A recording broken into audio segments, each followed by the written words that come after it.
Hello, hello. I am back on YouTube. welcome.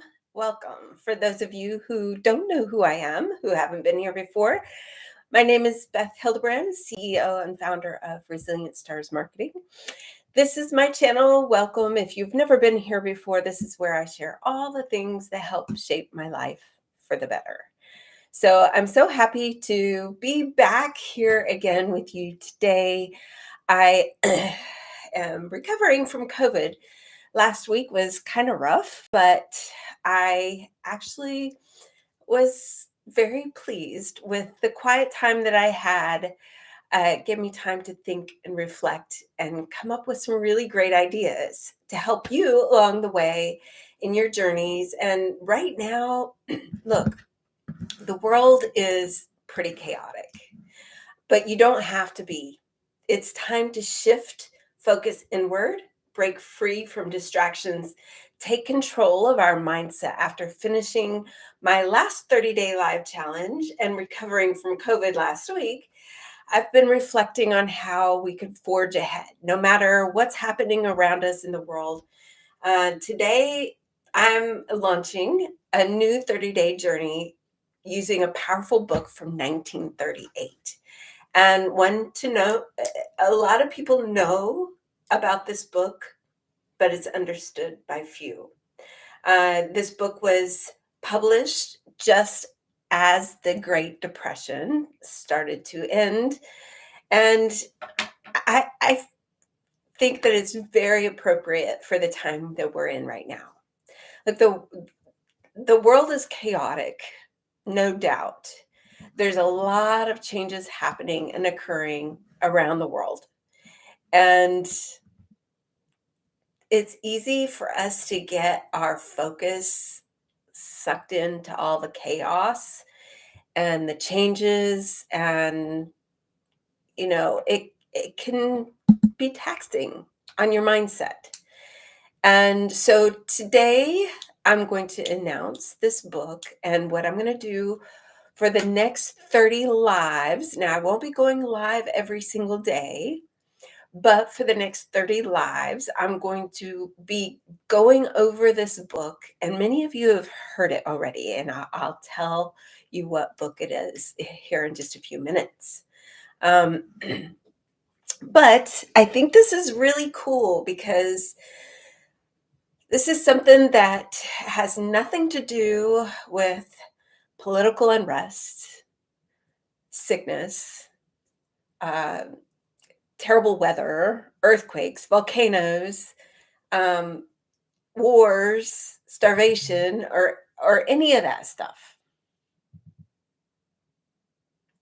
So I thought it'd be good to kind of walk through this book chapter by chapter, and there's 15 chapters, so I thought it'd be perfect to split each chapter between two lives so we can have an open discussion about it and maybe find things about ourselves that we didn't realize, or maybe just reinforce the things that we already know that we're supposed to be doing, right? And it's all about just keeping our mindset on the future and the power of manifestation. So I'm so glad to be back. Yes, last week seems like now I get COVID at least once a year. It's just part of life. But I got through it. I'm fine, and I'm so glad that I'm back again for some more live talks. We've had a lot of great discussions here on YouTube in the past, and my celebration of my last 30-day live challenge was so much fun. A lot of you tuned in and joined the conversation, and that's what these live sessions are all about. Communicating, collaborating, and figuring things out together. So, let's see who we got here.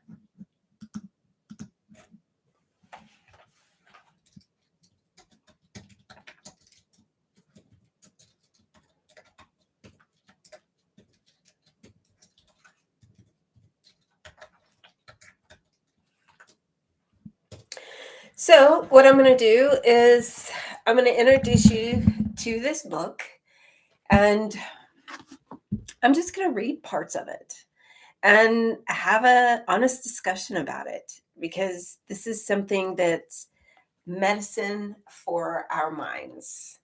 Think and Grow Rich by Napoleon Hill. I love this book, and many times when I have found it difficult to get over a disappointment or get through some major changes that I'm going through. Actually, this book helped me a lot during chemo.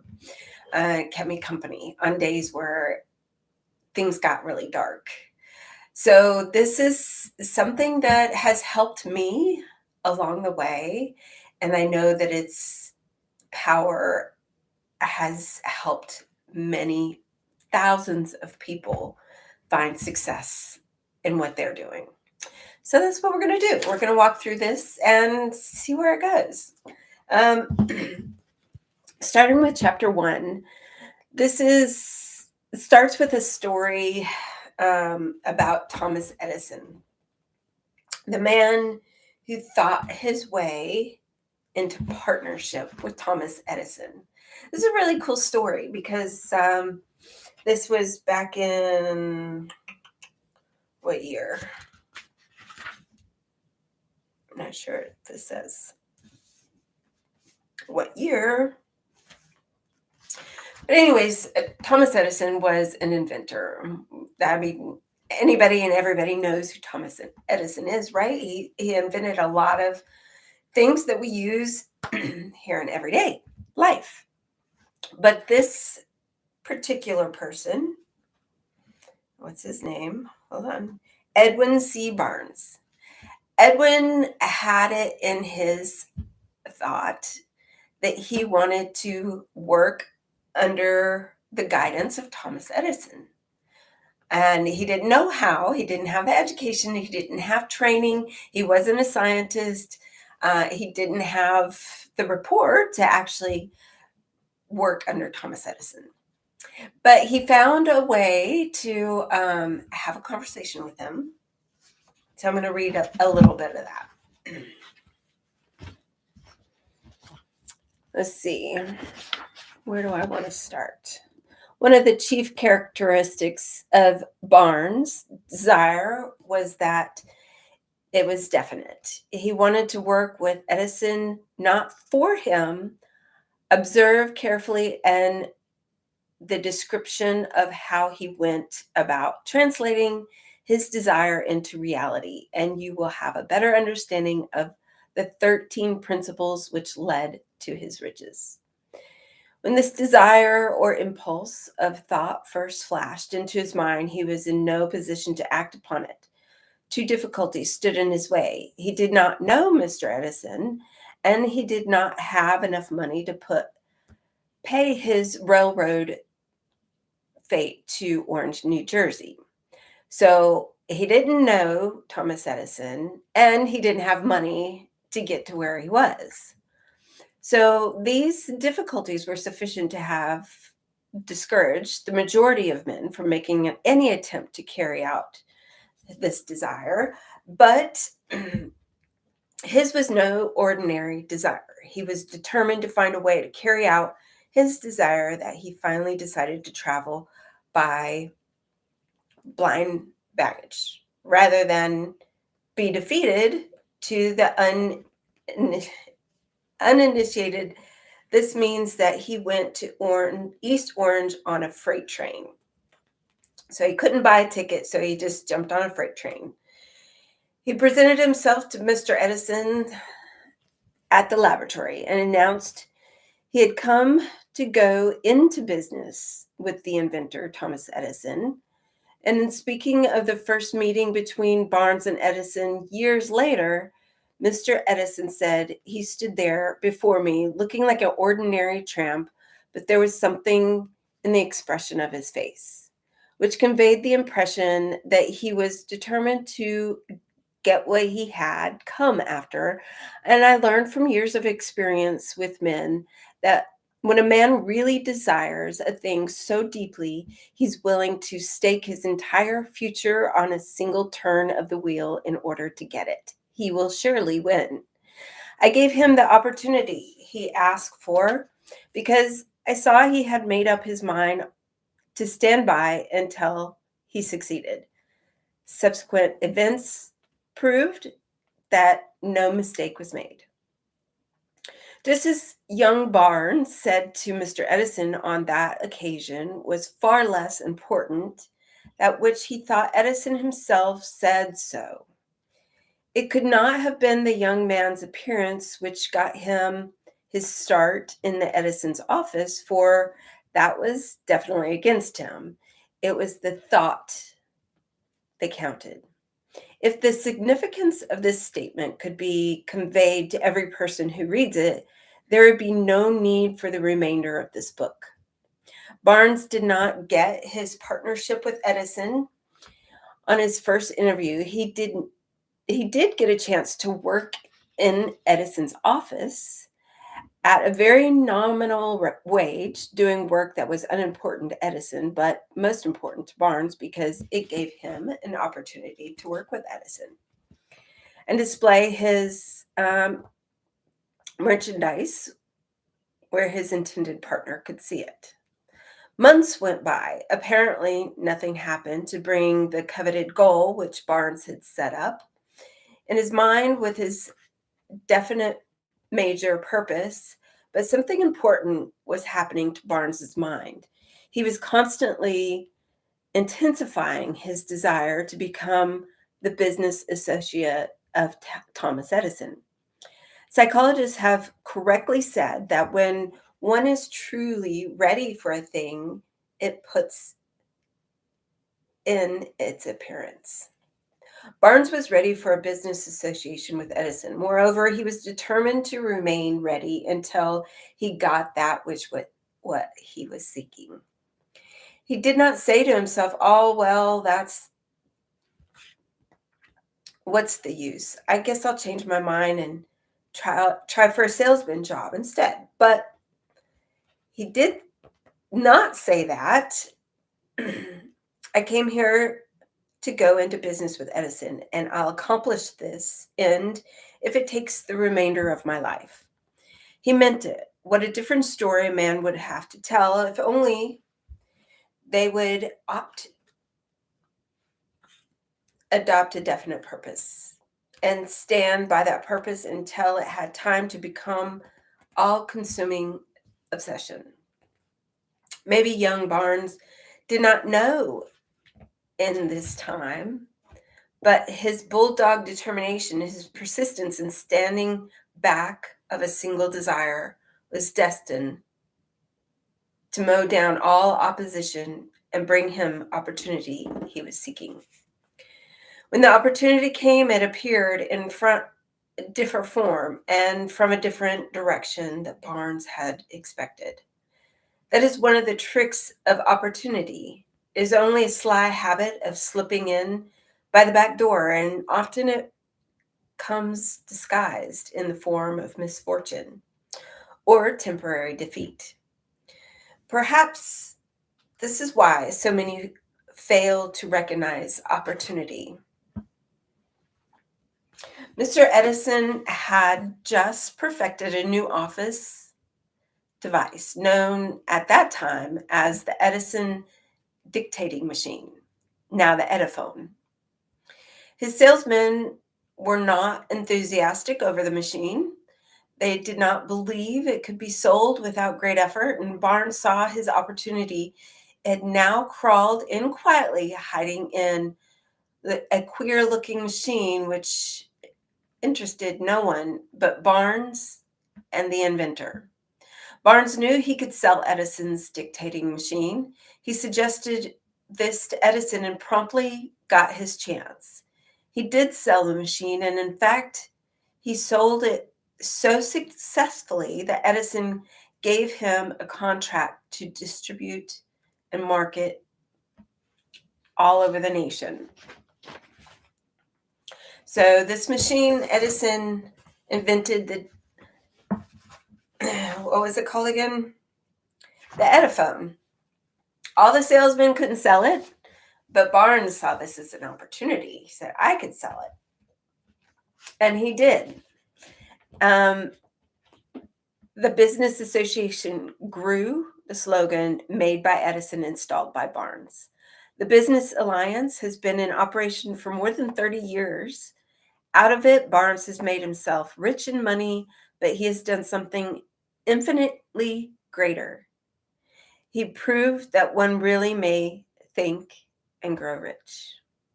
How much actual cash that original desire of Barnes had been worth to him, I have no way of knowing. Perhaps it brought him $2 or $3 million, but the amount, whatever it was, becomes insignificant when compared to the greater asset he acquired in the form of definite knowledge that the intangible impulse of thought can be transmuted into his physical counterparts by the application of known principles.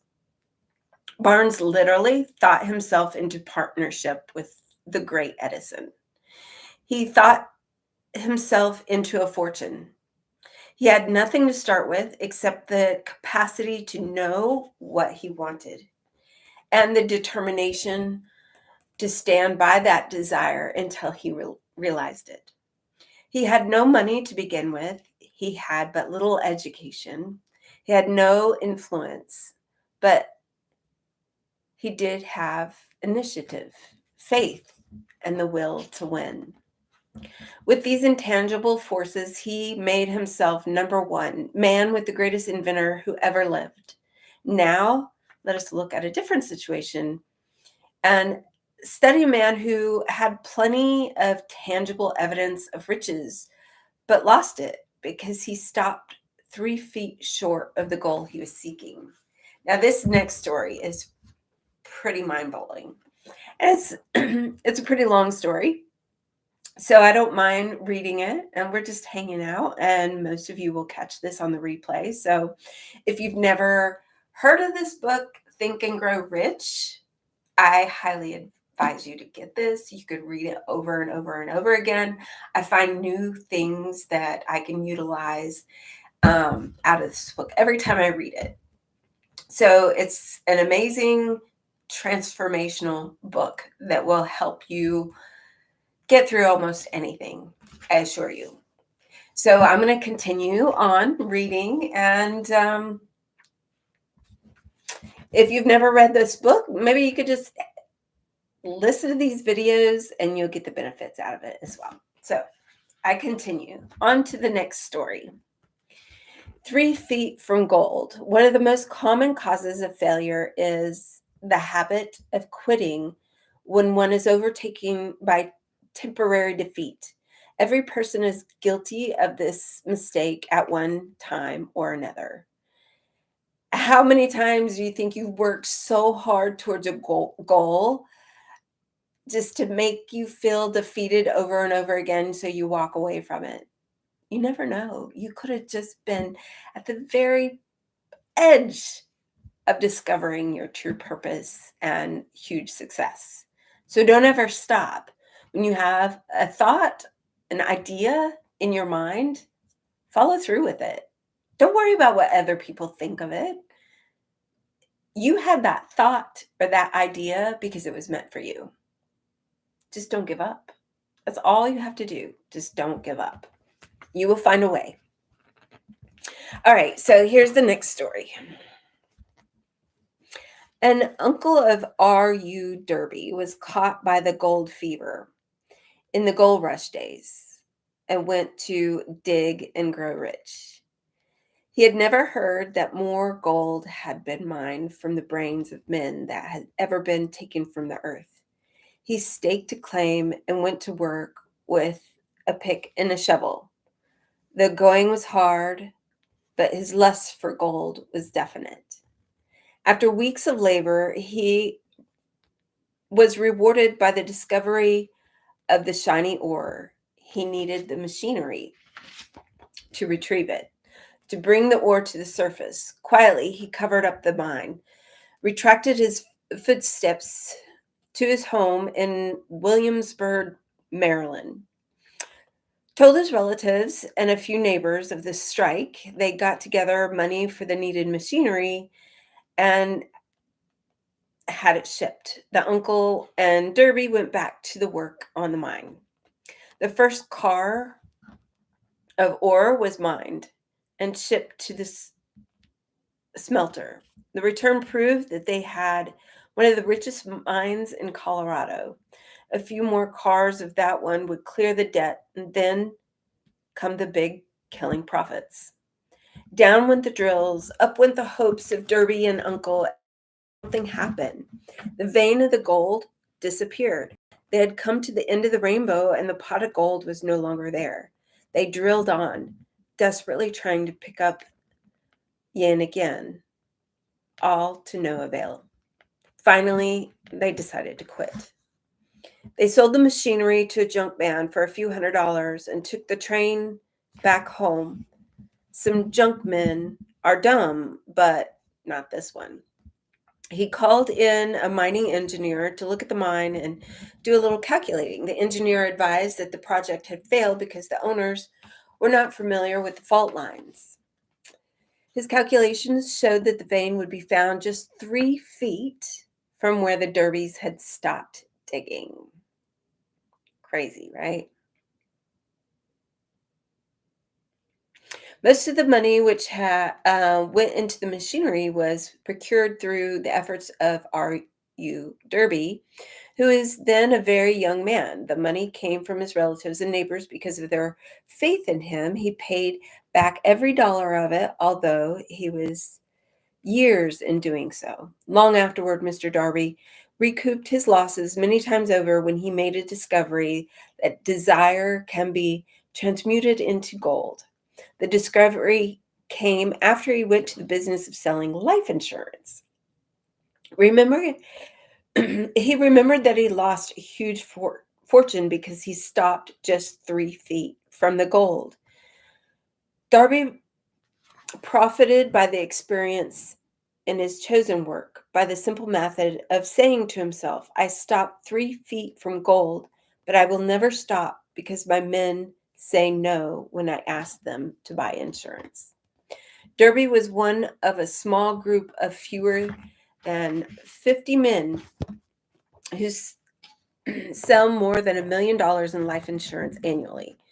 He owns his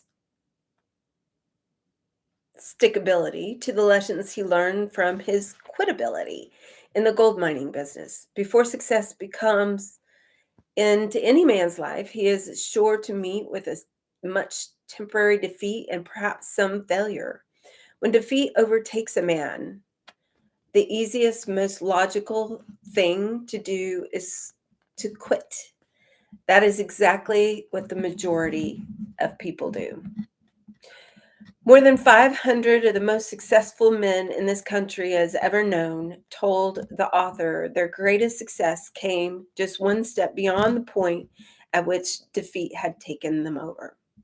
Failure is a trickster. With a keen sense of irony and cunning, it takes delight in tripping one when success is almost within reach.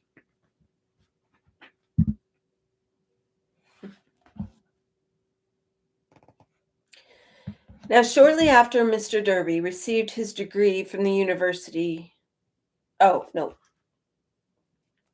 this is the next story. I'll save this one.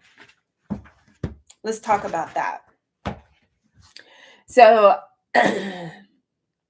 I know if you're listening to this, you could probably imagine in your life there have been certain things that you have tried to do and it didn't go according to your plan, and maybe you quit, or maybe you didn't quit and you saw it through. I would love to hear your stories of resilience or defeat, because we don't want to just get 3 feet of our gold and then just quit. Now, do we? So, I will continue. Now, this next story is really cool. Let's see. see how long it is. Okay, we can do this. This will be my last story for today, and then we'll continue chapter 1 on the next live, and we'll have a little bit more discussion about what's taking place here. All right, so this next story is called A 50-Cent Lesson in Persistence. I like this. Shortly after Mr. Darby received his degree from the University of Hard Knocks and had decided to profit by his experience in the gold mining business, he had the good fortune to present on occasion that proved him that no does not necessarily mean no. One afternoon, he was helping his uncle grind wheat in an old-fashioned mill. The uncle operated a large farm on which a number of colored sharecrop farmers lived. Quietly, the door was opened, and a small colored child, the daughter of a tenant, walked in. 23, 24, took her place near the door. The uncle looked up and saw the child and barked at her roughly. "What do you want?" Meekly, the child replied, "My mammy said send her 50 cents. "I'll not do it," the uncle retorted. "Now you run on home." "Yes, says," the child replied, but she did not move. The uncle went ahead with his work, so busily engaged that he did not pay enough attention to the child to observe she had not left. When he looked up and saw her still standing there, he yielded at her. "I told you to go home. Now go, or I'll take a switch to you." The little girl said, "Yes, sir," but she did not budge an inch. The uncle dropped a sack of grain he was about to pour into the mill hop, picked up a barrel of stave, and started toward the child with an expression on his face that indicated trouble. Darby held his breath. He was certain he was about to witness murder. He knew his uncle had a fierce temper. He knew that colored children were not supposed to defy white people in that part of the country back then. When the uncle reached the spot where the child was standing, she quickly stepped forward one step, looked up into his eyes, and screamed at the top of her shrill voice, "My mama's got to have that 50 cents. The uncle stopped, looked at her for a minute, and then slowly laid the barrel stave on the floor, put his hand in his pocket, took out $50 and gave it to her. The child took the money and slowly backed towards the door, never taking her eyes off the man whom she had just conquered. After she had gone, the uncle sat down on a box and looked at the window into space for more than 10 minutes. He was pondering with awe over the whip that he had just taken. Mr. Darby, too, was doing some thinking. That was the first time in all his experience that he had seen a colored child deliberately master an adult white person. And how did she do it? What happened to his uncle that caused him to lose his fierceness and become as docile as a lamb? What strange power did this child use that made her master over her superior? Then, and these and other similar questions flashed into Derby's mind, but he did not find the answer until years later when he told me the story. Seemingly, strangely, the story of this unusual experience was told to the author of The Old Mill, the very spot where the uncle took his whipping. Strangely, too, I devoured nearly a quarter of century into this study of the power which enabled an ignorant, illiterate colored child to conquer an intelligent man. As we stood there in that musty old mill, Mr. Derby repeated the story of the unusual conquest and finished by asking, "What can you make of it? What strange power did that child use that so completely whipped my uncle?" The answer to this question will be found in the principles described in this book, and the answer is full, and complete. It contains details and instructions significant to enable anybody to understand and apply the same force which the little child accidentally stumbled upon. Keep your mind alert, and you will observe exactly what strange power came to the rescue of this child. And you will catch a glimpse of this power in the next chapter. Somewhere in the book, you will find an idea that will quicken your receptive powers and place at your command for your own benefit this same irresistible power. The awareness of this power may come to you in the first chapter, or it may flash into your mind in some subsequent chapter. It may come in the form of a single idea, or it may come in the nature of a plan or a purpose. Again, it may cause you to go back into your past experiences of failure or defeat and bring to the surface some lessons by which you can regain all that you lost in through defeat.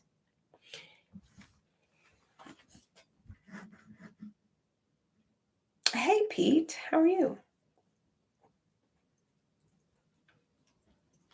All right, then. Carry on.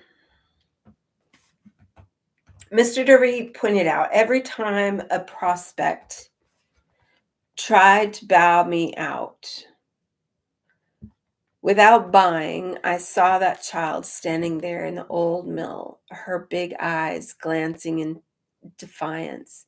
And I said to myself, I've got to make this sale the better portion of all sales I have made were made after people had said no. He recalled to this mistake in having stopped only 3 feet from gold, but he said that experience was a blessing in disguise. It taught me to keep on keeping on, no matter how hard the going may be, a lesson I needed to learn before I could succeed in anything. And this story of Mr. Derby and his uncle, the color child, and the gold mine, doubtless will be read by hundreds of men and women who make their living by selling life insurance. And all these things, the author wishes to offer the suggestion that Derby owes to these two experiences his ability to sell more than $1 million of life insurance every single year. Life is strange and often imponderable. Both the success and the failures have their roots in simple experiences. Mr. Darby's experiences were commonplace and simple enough. Yes, they held the answer to his destiny in life, and therefore they were important to him as life itself. He profited by these two dramatic experiences because he analyzed them. And I'm going to stop there for today, I think. No?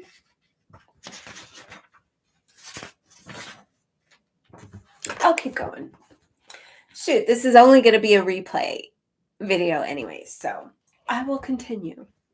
And those of you who stumble onto this video, I hope this serves you somewhere in the future, because it has served me well.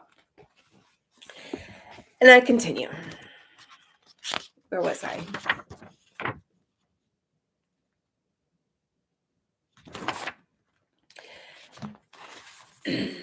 He analyzed and found the lessons they taught. But what of the man who has neither the time nor the indication to study failure in search of knowledge that may lead to success? Where and how is he to learn the art of converting defeat into stepping stones into opportunity? In answer to these questions, this book was written. The answer called for description of 13 principles, but remember, as you read the answer, you may be seeking to the questions which have caused you to ponder over the strangeness of life, may be found in your own mind through some ideas, plan, or purpose which may spring into your mind as you read. One sound idea is all that one needs to achieve success. The principles described in this book contain the best and the most practical of all that is known concerning ways and meaning of creating useful ideas. Before we go any further in our approach to the description of these principles, we believe you were entitled to receive this important suggestion. When riches begin to come, they come so quickly in such great abundance that no one wonders where they have been hiding during all those lean years. This is an astounding statement, and all the more so when we take it into consideration the popular belief that riches come only to those who work hard and long. When you begin to think and grow rich, you will observe that riches begin with a state of mind, with definiteness of purpose, with little or no hard work. You and every other person ought to be interested in knowing how to acquire that state of mind, which will attract riches. I spent 25 years in research analyzing more than 25,000 people because I too wanted to know how wealthy men become that way. Without the research, this book could have not been written. Here, take notice of a very significant truth. The business depression started in 1929 and continued on an all-time record of destruction until sometime after President Roosevelt entered office. Then the depression began to fade into nothingness. Just as an election in a theater raises the light so gradually that darkness is transmuted into light before you realize it, so did the spell of fear the minds of people gradually faded away and become faith. That's what we need to do today. Let the fear fade away and have faith. Observe very closely as soon as you master the principles of this philosophy and begin to follow the instructions for applying these principles. Your financial status will begin to improve, and everything you touch will begin to transmute itself into an asset for your benefit. Impossible? Not at all. One of the main weaknesses of mankind is the average man's familiarity. I get stuck on some words, I apologize. With the word impossible. He knows all the rules which will not work. He knows all the things which cannot be done. This book was written for those who seek the rules which have made others successful and are willing to stake everything to those rules. A great many years ago, I purchased a fine dictionary. The first thing I did with it was to turn to the word impossible and nearly clip it out of the book. That would not be unwise thing for you to do. Success comes to those who become success conscious. Failure comes to those who indifferently allow themselves to become failure conscious. The object of this book is to help all those who seek to learn in the art of changing their minds from failure consciousness to success consciousness. Another weakness found in altogether too many people is the habit of measuring everything and everyone by their own impressions and beliefs. Some who will read this will believe that no one can think and grow rich. They cannot think in terms of riches because their thoughts, habits have been steeped in poverty, want, misery, failure, and defeat. These unfortunate people remind me of a promise. These unfortunate people remind me of a prominent Chinese who came to America to be educated in American ways. He attended the University of Chicago one day. President Harper met his young Oriental on the campus, stopped to chat with him for a few minutes, and asked what had impressed him as being the most noticeable characteristic of American people. "Why," the Chinaman exclaimed, "the queer slant of your eyes are off slant. What do we say about the Chinese? We refuse to believe that which we do not understand. We foolishly believe that our own limitations are the proper measurement of limitations. Sure, the fellow's eyes are off slant because they are not the same as our own. Millions of people look at the achievements of Henry Ford after he has arrived and envy him because of his good fortune or luck or genius or whatever it is that they credit for Ford's fortune. Perhaps one person in every 100,000 knows the secret of Ford's success, and those who do know are too modest or too reluctant to speak of it because of its simplicity. A single transaction will illustrate the secret perfectly." This is, okay, we're getting into Ford's story. I'll read a little bit of this and then I'll get off here. So a few years back, Ford decided to produce his now V8 motor. He chose to build an engine with an entire 8 cylinders cast on one block and instructed his engineers to produce a design for the engine. The design was placed on paper, but the engineers agreed to a man that it was simply impossible to cast an 8-cylinder engine block all in one piece. And Ford said, "Produce it anyways." But they replied, "It's impossible." "Go ahead," Ford commanded, "and stay on the job until you succeeded, no matter how much time is required."